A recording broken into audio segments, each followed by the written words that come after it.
Bonjour à tous, bienvenue dans ce premier numéro de Business F1, le podcast de Tomorrow News F1 traitant de l'économie de la Formule 1. Ce sera un podcast en mode aléatoire en fonction de l'actualité économique de la discipline reine. Aujourd'hui, nous allons parler de l'analyse de l'introduction en bourse de l'équipe Williams. Une introduction en bourse qui a été annoncée fin janvier et qui s'accélère énormément ces derniers jours. Une introduction qui est très intéressante à plus d'un titre puisqu'elle a été au départ mal comprise et donc justement ça permet de développer la suite. Alors ce n'est pas, précisons tout de suite, ce n'est pas une introduction en bourse pour le court terme, c'est-à-dire juste lever des fonds pour sauver la saison 2011. Adam Parr a bien précisé dès le début que cette introduction sera une introduction pour le moyen et long terme. Cette introduction concerne donc l'ouverture du capital de Williams Grand Prix Holding plc à hauteur de 27,39%. Dans ces 27,39%, 22% proviennent des actions de Patrick Head, qui ne disposera plus que de 5% jusqu'à sa retraite, et ce qui représente 2 739 383 actions pour être précis. Alors cette action sera valorisée à Francfort entre 24 et 29 euros selon les évaluations de l'équipe Williams, ce qui signifie qu'en fait la valorisation de l'équipe de Grove sera comprise entre 260 et 280 millions d'euros. Alors justement la question c'est de savoir pourquoi cette introduction en bourse. Adam Parr indique et le communiqué le précise qu'il faut sauvegarder l'indépendance de l'équipe anglaise. C'est un objectif à saluer tout simplement. Mais cet objectif d'introduction en bourse, on a l'impression que ça correspond beaucoup plus à ce qui se faisait dans le football il y a 20 ans.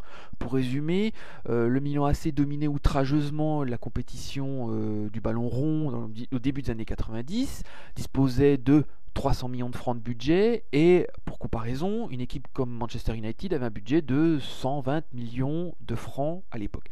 Donc les autorités ont autorisé les clubs de football anglais de première ligue de s'introduire en bourse, qui au final, après 10 ans d'expérience, a été un gros fiasco puisqu'il y a eu beaucoup de faillites dans les clubs. Seule une équipe a survécu, Manchester United, qui a été valorisée jusqu'à 900 millions d'euros avant de se faire racheter par la famille Glazer.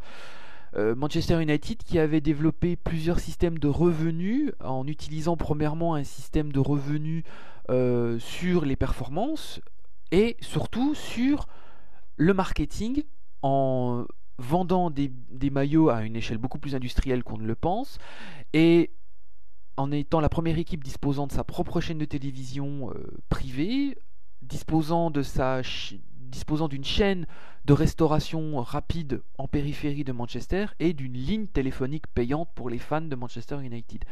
Donc sur un budget de 135 millions d'euros en 1998, 38 millions d'euros provenaient de ces revenus marketing.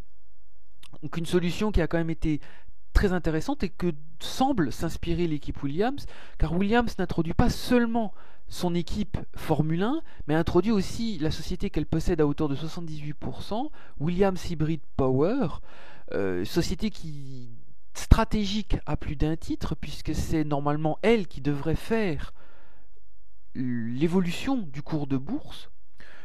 Pour explication, la société a signé 2 contrats très importants, un contrat avec le groupe Porsche et un contrat avec le groupe Tata qui possède dans son sein la société Jaguar et la société Land Rover. Williams Hybrid Power a mis au point donc un volant de récupération d'énergie cinétique dont le prototype est déjà terminé et dont les évaluations financières en tant que fournisseur auprès des constructeurs est évalué à 2500 euros pièce. C'est-à-dire que chaque volant vendu à ces constructeurs-là pour une voiture coûtera 2500 euros pièce. Donc beaucoup moins cher que tout l'ensemble batterie lithium, moteur électrique.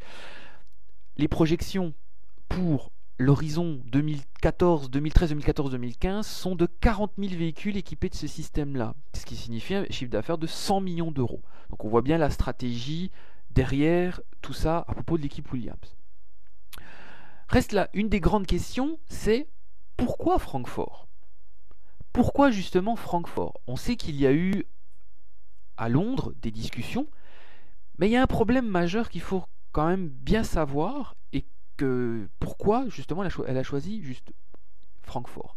C'est tout simplement qu'il existe à Francfort le principe de l'entrée standard, en fait, qui n'est pas réglementé parce que tout simplement Williams ne souhaite pas mettre en avant tous ses accords financiers avec ses sponsors et ses pilotes. Voilà. Puisque ces accords en bourse sont transparents, donc tout le monde pourrait y bénéficier, ce qui stratégiquement serait une catastrophe pour l'équipe de Grove, puisque toutes les équipes pourraient justement puiser et savoir justement toute la stratégie de la société. Donc a été choisi tout simplement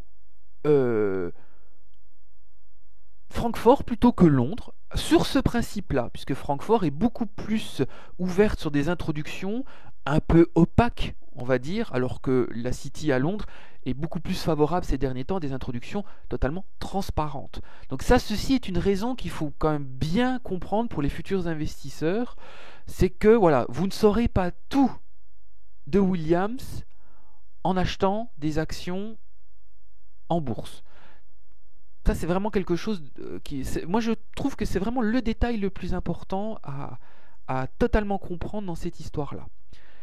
Toutefois, une phrase est extrêmement intéressante dans le communiqué de ce matin.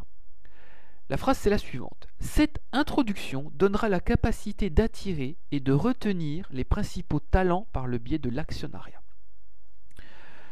Une bonne nouvelle, mais aussi un pas en arrière total de la doctrine Williams. Souvenir, on est en 1997, Adrian Newey souhaite renouveler son contrat avec Frank Williams, mais exige en plus d'un salaire de disposer entre 5 et 10% de l'actionnariat de Williams Grand Prix Engineering. Frank Williams refuse tout de bloc et va le payer pendant 10 ans d'errance technique pour l'équipe Williams. Donc cette phrase-là permet de revenir un petit peu en arrière et d'éviter les problèmes futurs. Alors ça veut dire quoi? Ça veut dire que les futurs ingénieurs qui vont arriver vont pouvoir bénéficier de différents types de principes, c'est-à-dire d'un salaire tout à fait au niveau de la moyenne, mais des stock options, peut-être ce qu'on appelle une retraite parachute, et peut-être un golden hello, c'est-à-dire une prime de bienvenue au départ. Ça va permettre d'attirer des ingénieurs, de pouvoir garder aussi des ingénieurs, mais ça va aussi, pourquoi pas, permettre d'attirer des pilotes. On est en novembre 2009, pour vous citer un exemple, un golfeur amateur américain, champion en titre, Ryan Moore, en fait signe un accord avec Scotch Golf, qui est un équipementier, justement, pour la petite balle ronde. Cet accord, en fait, se précise quelque chose de très précis, c'est qu'en fait, le joueur touchera des primes en fonction des résultats, mais aussi des dividendes en fonction du résultat en bourse de la société.